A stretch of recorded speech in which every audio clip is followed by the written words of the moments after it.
ایک خاتون حضور کی خدمت میں حاضر ہوئی اور عرض کی یا رسول اللہ صلی اللہ علیہ وسلم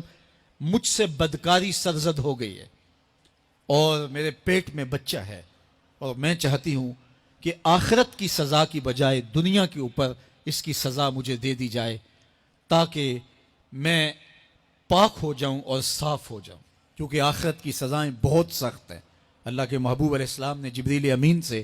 ایک دن پوچھا تھا مجھے جہنم کے عذابوں کا ذکر سناؤ، تو عرض کی یا رسول اللہ صلی اللہ علیہ وسلم ہلکا ترین عذاب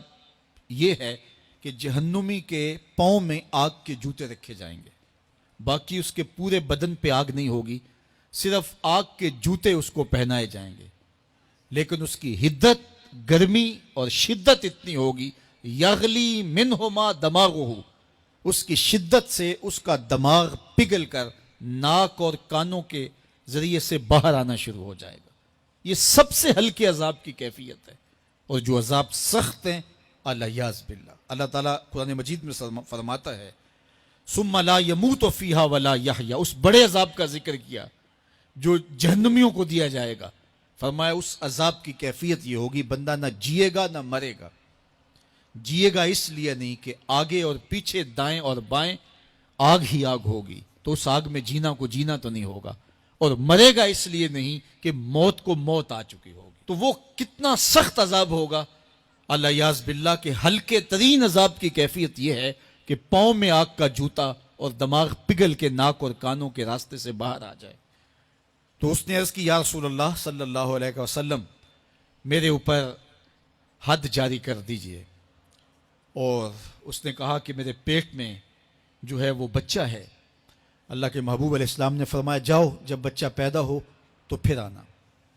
وہ چلی گئی، تو جب بچہ پیدا ہوا تو گود میں اٹھائے پھر حضور کی خدمت میں حاضر ہوئی اور عرض کی یا رسول اللہ یہ ہے بچہ جو میں نے گناہ کیا تھا، بدکاری کی تھی، آج یہ اس کی نشانی ہے۔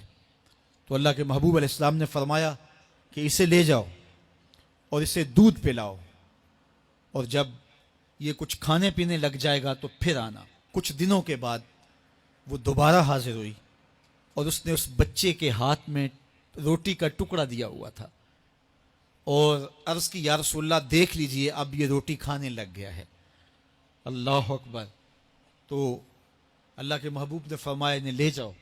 اور جا کے انہیں سنگسار کر دو۔ اس کی یہ حد بنتی تھی، اس کو سنگسار کیا اور اس نے خود یہ سزا اپنے لیے قبول کی۔ تو یہ بات ذہن نشین کیجئے کہ یہ وہ لوگ تھے کہ جن سے کبھی کوئی گناہ سرزد ہو جاتا تو وہ جلد توبہ کرتے، اور اس کی بڑی سے بڑی حد اور سزا بھی ہوتی تو وہ بھی کاٹنے کے لیے تیار ہو جاتے۔ میں اور آپ دیکھیں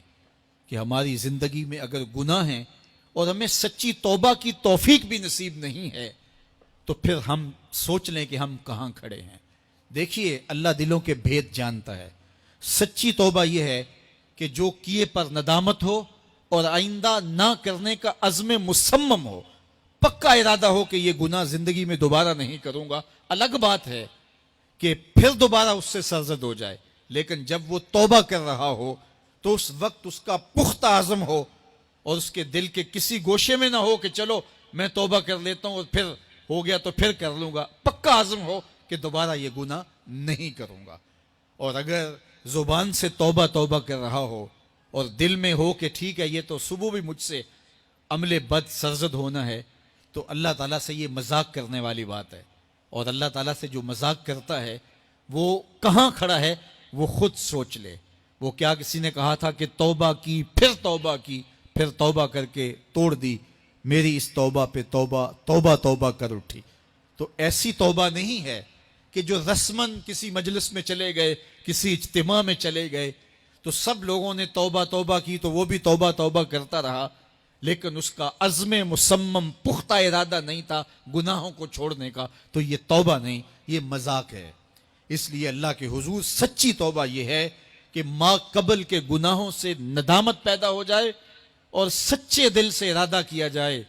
پختہ عزم کیا جائے کہ دوبارہ میں یہ گناہ نہیں کروں گا۔